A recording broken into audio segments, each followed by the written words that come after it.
देखिए आप लोगों को ये इंस्ट्रक्शन समझ में आए होंगे. Now let us resume to our topic active voice and passive voice. First of all we will see its meaning. As I have already written here, voice in English language is the quality of verb that indicate whether the subject is active, which is responsible for making the subject in active voice, or is acted upon, that is passive voice. यहाँ पे क्या लिखा हुआ है कि sentence में, English के sentence में जो वर्ब होता है, specially the transitive word, it plays a very crucial role in making the sentence either in active voice और पैसिव वॉइस. जैसे पार्ट्स ऑफ स्पीच होता है, बहुत सारे पार्ट्स ऑफ स्पीच होते हैं, but as far as our topic is concerned, active and passive voice, three main parts of speech are concerned here or relevant here. That is verb itself, which is already written over there, subject and object. ये जो तीनों चीजें होती है, that plays a very important role in making the sentence active or passive voice. I will give you the examples of active and passive voice afterward. Second is why such kind of conversions are necessary. I had always raised this question to my teachers also so many times that active voice में ही sentences हमेशा दिखते हैं,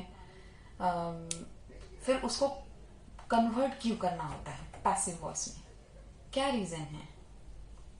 Number one, एक तो passive voice में convert किया जाता है क्योंकि फोकस हमेशा किसके ऊपर होता है, वर्ब या ऑब्जेक्ट के ऊपर. Unlike active voice, active voice में क्या होता है, फोकस हमेशा सब्जेक्ट के ऊपर होता है, और पैसिव वॉइस में सब्जेक्ट पैसिव में चला जाता है और फोकस हमेशा वर्ब या ऑब्जेक्ट के ऊपर होता है.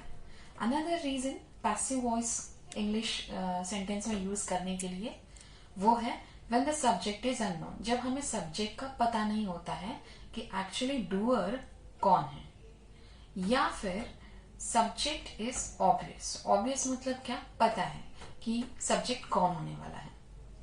इन तीनों केसेस में पैसिव वॉइस का इस्तेमाल होता है. अब जैसे देखो नीचे मैंने यहाँ पर कुछ लिखा हुआ है, एक एक्टिव वॉइस का सेंटेंस दिया हुआ है और एक पैसिव वॉइस का सेंटेंस दिया है. Number one, Reena made the presentation.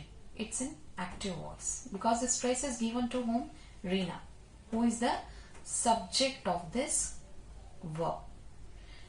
Verb कौन है, मेड है, और प्रेजेंटेशन ऑब्जेक्ट है. Reena, that is who is the doer और the subject of this verb, has been given more importance, so it become the active. So when the doer or the subject is focused, it becomes the active voice. But in another instance, what I did, मैंने object को पहले ले लिया, subject को बाद में रखा. Presentation को पहले लिया, सब्जेक्ट को बाद में रखा, दैट इज और सब्जेक्ट को पीछे लिखा हुआ है. So the stress and the importance is given to the presentation which is the object of this sentence, and Reena, who is the doer or the agent or the subject of this verb, उसे कम stress दिया गया है, उसको पीछे रखा हुआ है. So active voice and passive voice. Another example यहाँ जो कि यहाँ पे लिखा हो, when the subject is unknown. For example, number third, his pen was stolen. Now you can see I have not mentioned subject here. यहाँ पर subject है क्या, किसने पेन चुराई, उसके पेन चुराई पता है, लेकिन किसने चुराई it is not mention over here. जब सब्जेक्ट में डूअर का या एक्टर का या एजेंट यानी सब्जेक्ट का पता नहीं होगा, लिखा नहीं होगा, मेंशन नहीं किया होगा, तब ऐसे सेंटेंस हमेशा पैसिवली बोले जाते हैं. नंबर नेक्स्ट है when the subject is obvious. For example, my brakes have been repaired. My brakes have been repaired.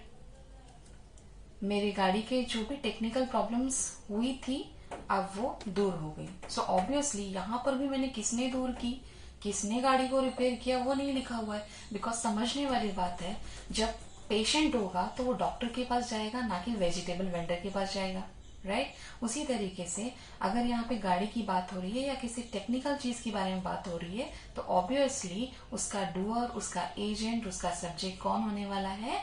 Mechanic. इतना समझ में आया? रीजन आप लोगों को समझ में आया कि पैसिव में हम उसको कन्वर्ट क्यों करते हैं? अब हम इसके बाद रूल्स देखेंगे। क्या क्या रूल्स है जो एक्टिव से पैसिव वॉइस में कन्वर्ट कर सकते हैं। Now here you can see I made two charts. The chart number 1 which is associated with tenses. Tense जो होता है वो एक्टिव से पैसिव वॉइस में जो भी मॉडल ऑक्सिलरी या हेल्पिंग वर्ब वहां पे दिया होगा उसे किस तरीके से कन्वर्ट करना है वो ये चार्ट आपको बताएगा। Chart number 2 which is associated with some pronouns कि सब्जेक्ट जो है वो ऑब्जेक्ट में कैसे कन्वर्ट होगा, जो प्रोनाउन दिया है वो एक्टिवली किस तरीके से इस्तेमाल होता है एंड पैसिवली किस तरीके से इस्तेमाल होता है। Now chart number 1, first thing is very much sure कि आपको ये जो चार्ट है वो याद करना पड़ेगा, आपको ध्यान में रखना पड़ेगा। सिंपल टेक्निक है, जो भी प्रेजेंट टेंस के लिए यूज किया है टेक्निक वो आपको पास्ट टेंस और फ्यूचर टेंस के लिए भी करनी है। सो आप जब एक टेंस के लिए क्लियर हो जाओगे तो automatically it will be helpful for your other tenses like past tense and future tense. And chart number 2 is very easy to remember.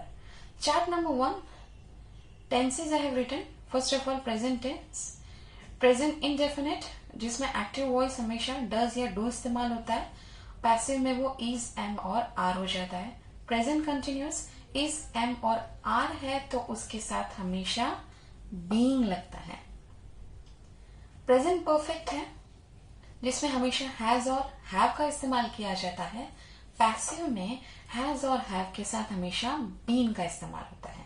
देखो, जब भी कंटिन्यूस होगा तो वहां पर क्या लगेगा? बीन। और जब परफेक्ट होगा तो वहां पर बीन लगेगा, BEEN। प्रेजेंट परफेक्ट कंटिन्यूस है जहां पर हैज हैव के साथ बीन ऑलरेडी दिया होगा तो पैसिव में उसका कोई भी चेंजेस नहीं आएगा। पास्ट इंडेफिनिट डिड लिखा होगा, वॉज और वेयर पैसिव फॉर्म में होगा। पास्ट कंटिन्यूस है जहां पर वॉज और वेयर होगा तो वहां पर उसके साथ वॉज और वेयर के साथ हमेशा बीइंग का इस्तेमाल होगा। पास्ट परफेक्ट हैड लिखा होगा तो हैड बीन आएगा, that is BEEN। Past perfect continuous had been लिखा होगा तो unchange. You can compare present to past tense, right? Active voice दिया हुआ होता है, आपको सिर्फ रिमेंबर क्या करना है इसमें कि कंटिन्यूस में बीइंग आएगा, परफेक्ट हैज और हैव रहता है, उसके साथ बीन आएगा। इसका यहाँ पर वॉज हो रहा है, बाकी सेम चेंजेस आपको करने हैं। So you are suppose to identify the tense first. Number next है फ्यूचर इंडेफिनिट, विल होता है तो विल बी लगेगा पैसिव फॉर्म में।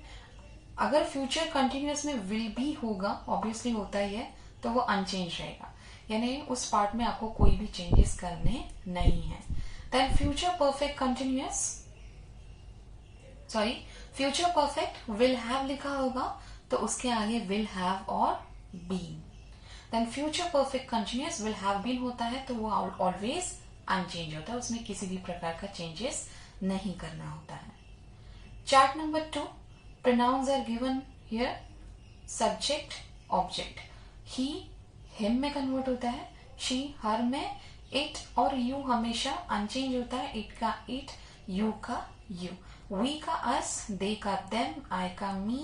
नेम अगर किसी का दिया होगा, नाम दिया होगा तो वो नाम आपको वहां पर मेंशन करना पड़ेगा। फॉर एग्जाम्पल सीता, किसी पर्सन का मैंने यहाँ पर नाम लिखा होगा। Once again I am telling you, आपको ये दोनों chart number 1 which is associated with tense, chart number 2 how to convert the pronoun from active to passive, ये दोनों याद करना बहुत जरूरी है। Now again there are some rules which is responsible for making active to passive voice. Let us see that. I have mentioned 6 rules for changing active voice to passive voice. Number 1, change the subject into object. जो भी subject होगा उसे object की जगह पे लिखना होगा। Number 2, change the object into subject, और जो भी ऑब्जेक्ट होगा उसे सब्जेक्ट की तरफ लाना पड़ेगा। I mean changing its position.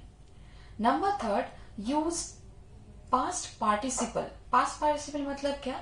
The third form of the verb, that is V3, जिसे हम शॉर्ट में कहते हैं। वर्ब का तीसरा स्वरूप V3।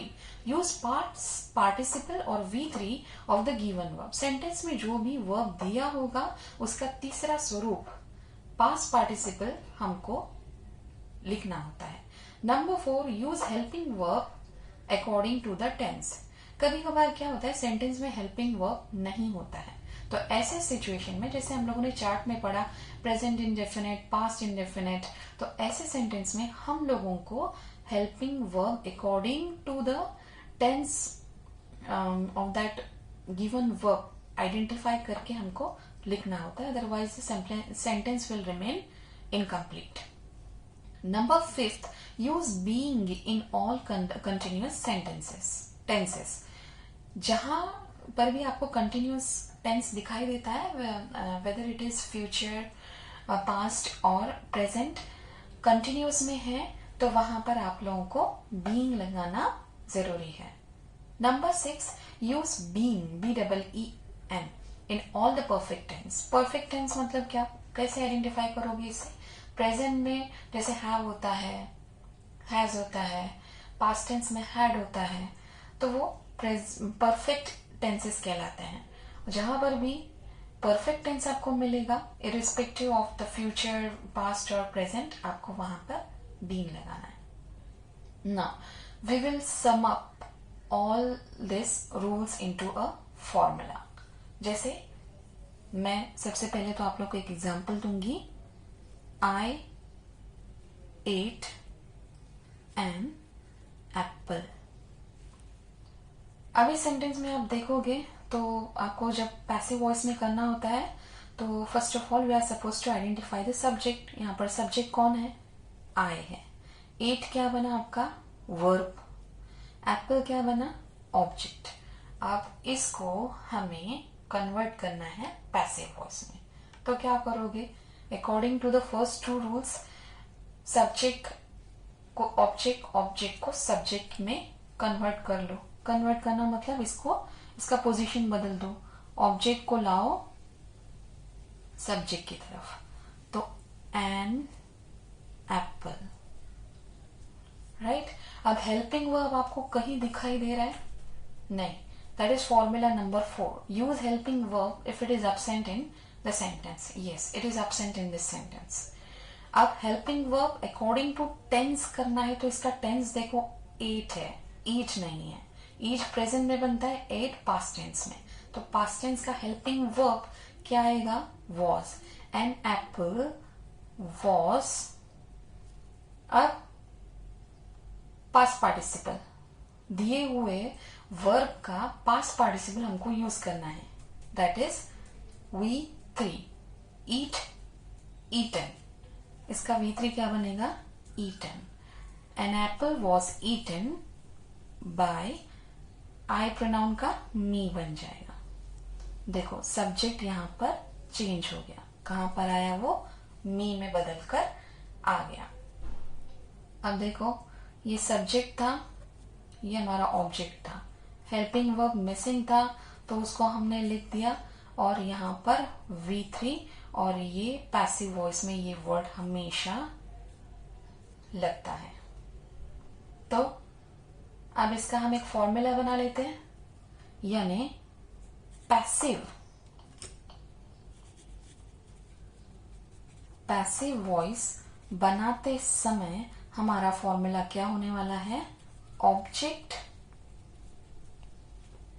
प्लस हेल्पिंग वर्ब, हमेशा नहीं, if it is missing in the sentence, helping verb plus क्रिया का तीसरा स्वरूप, दैट इज V3, और else you can say past participle plus subject, that's it. इसके अलावा अगर कुछ और पार्ट है सेंटेंस में, so that rest of the part will remain the same. Formula मिल गया हमें एक्टिव टू पैसिव वॉइस में कन्वर्ट करने का। एक बार फिर से रिमाइंड करते हैं हम लोग। पैसिव वॉइस का फॉर्मूला क्या है? Object plus helping verb plus V3 plus subject. Now after learning the formula, after making this formula and learning all the rules and regulation, learning the chart which was associated with tenses and pronoun, we will move toward solving the examples. Here I have written some sentences. We will try to solve it according to our golden rule for passive voice. Number one sentence, Rekha is singing a song. Now before get started, हमेशा आपको ध्यान में रखना है क्या क्या उस sentence में से हमको पॉइंट्स निकालने हैं। उसका सब्जेक्ट देखो, उसका ऑब्जेक्ट देखो, V3 दैट इज पहले तो वर्ब आइडेंटिफाई करो और उसको V3 में कन्वर्ट करो। अब यहाँ पर देखेंगे सब्जेक्ट कौन है। रेखा इज सिंगिंग अ सॉन्ग। रेखा कौन बन गई यहाँ पर? सब्जेक्ट इज आपका हेल्पिंग वर्ब हो गया which is fortunately given in the sentence. Singing verb बन गया, सॉन्ग ऑब्जेक्ट बन गया। अब देखो शुरुआत करते हैं। ऑब्जेक्ट को पहले लाना है तो अ सॉन्ग आपका पहले आ जाएगा। अ सॉन्ग इज वैसे ही रहेगा बिकॉज प्रेजेंट टेंस में तो उसको अनचेंज ही रखना है। A song is singing. देखो अभी सिंगिंग कंटिन्यूअस में है, प्रेजेंट कंटिन्यूअस में बन गया ये सेंटेंस। सो अगर कंटिन्यूअस में है आपका वर्ब तो वहां पर क्या लगेगा? Being. A song is being. अब सिंगिंग का क्या बन जाएगा? थर्ड फॉर्म V3 संग। यस, आपको इसका नॉलेज भी होना बहुत जरूरी है कि पास्ट पार्टिसिपल किसी दिए हुए वर्ब का क्या हो सकता है। A song is being sung by आएगा और सब्जेक्ट यहां पर आएगा that is Rekha. A song is being sung by Rekha will be our answer. Now the next one, I have watched this movie. I क्या बन गया आपका? Subject, watch verb, movie object. अभी शुरुआत करते हैं। मूवी पहले आएगी, दिस मूवी। अब यहां पर आप लोग मुझे बताइए, आई हैव वॉच्ड दिस मूवी, यहां पर कुछ चेंज होगा? हैव आएगा यहां पर? मुझे तो लगता है कि हैव नहीं आएगा। क्यों पता है? क्योंकि दिस मूवी सिंगुलर है, इसीलिए हैव का वहां पर क्या हो जाएगा? हैव्स। हमने टेंस में बदलाव नहीं किया है, टेंस वही है। दिस मूवी हैज, परफेक्ट है तो वहां पर बीन आएगा। This movie has bin, watch का थर्ड फॉर्म क्या रहेगा? Watch only. V3 क्या बनेगा? वॉच्ड, अनचेंज रहेगा ये। This movie has been watched bye, subject यहां पर आ गया बट कन्वर्ट हो जाएगा वो ऑब्जेक्ट में that is me. This movie has been watched by me. Number third, Rajni will finish the work in a week. Identify करो इसको। रजनी सब्जेक्ट है, वर्क ऑब्जेक्ट है, फिनिश वर्ब है। तो प्लेसमेंट इनकी चेंज कर दो। जो हमारा सब्जेक्ट है वो, सॉरी ऑब्जेक्ट है वो सब्जेक्ट बन जाएगा that is the work will, future simple future है, फ्यूचर टेंस। द वर्क तो क्या आएगा इसके आगे? Be. The work will be finished. V3 क्या रहेगा? Finished. The work will be finished by Rajni rest of the structure of the sentence as it is in a week. Or else you can write down this sentence as like this: the work will be finished in a week by Rajni. You can write this sentence like this also. Next one, I did not do it. I did not do it. Let us identify the subject and object. I subject, it object, do कि did verb आएगा, did आएगा कि do आएगा, do आएगा, do will be your verb. Now placement change करते हैं, object को subject की जगह पे it, सेंटेंस पास्ट टेंस में है इसीलिए was, it was. चार्ट का रेफरेंस लेना है, जो चार्ट में लिखा हुआ है डिड का क्या कन्वर्ट होगा, was. It was not, do का V3 past participle done. It was not done by आएगा, सब्जेक्ट आपका ऑब्जेक्ट में कन्वर्ट हो जाएगा by me. प्रेजेंट कंटिन्यूअस का एक एग्जाम्पल हो गया, प्रेजेंट परफेक्ट का हो गया, फ्यूचर टेंस का हो गया, और यहाँ पर आपका पास्ट टेंस का हो गया. अब यहाँ पर वापस से देखो, हेल्पिंग वर्ब मिसिंग है in the fifth sentence. He drives car. Again ही आपका क्या बन गया, सब्जेक्ट, कार बन गया आपका ऑब्जेक्ट, ड्राइव बन रहा है आपका वर्ब. प्लेस चेंज करो, पोजीशन चेंज करो, ऑब्जेक्ट को ले लो यहाँ पर, कार प्रेजेंट है कि पास्ट टेंस है, प्रेजेंट है तो इज आएगा. कार इज, ड्राइव्स का V3 यानी पास्ट पार्टिसिपल क्या बनेगा, driven. The car is driven, car is driven by, subject यहां पर आएगा लेकिन उसका कन्वर्ट हो जाएगा, ही का किस में हो जाएगा conversion, him. Car is driven by him. Now let us take some other examples. Now next one, question number 6. We will have written 4 letters. अब ये सेंटेंस कौन से टेंस में है आइडेंटिफाई करना है. Yes, future perfect. अभी आइडेंटिफाई करो, subject we, subject, written, verb, 4 letters, object. इनकी प्लेसमेंट हमको चेंज करनी है तो आंसर क्या आएगा आपका, 4 लेटर्स. आगे क्या आएगा, आपको क्या इस्तेमाल करना है, will. 4 letters will have, future perfect के साथ परफेक्ट है यहां पर तो बीन लगेगा. 4 letters will have been written by, सब्जेक्ट यहां पर आएगा बाय, वी का क्या बनेगा, us. Next one, 7th one, she had done the assignment.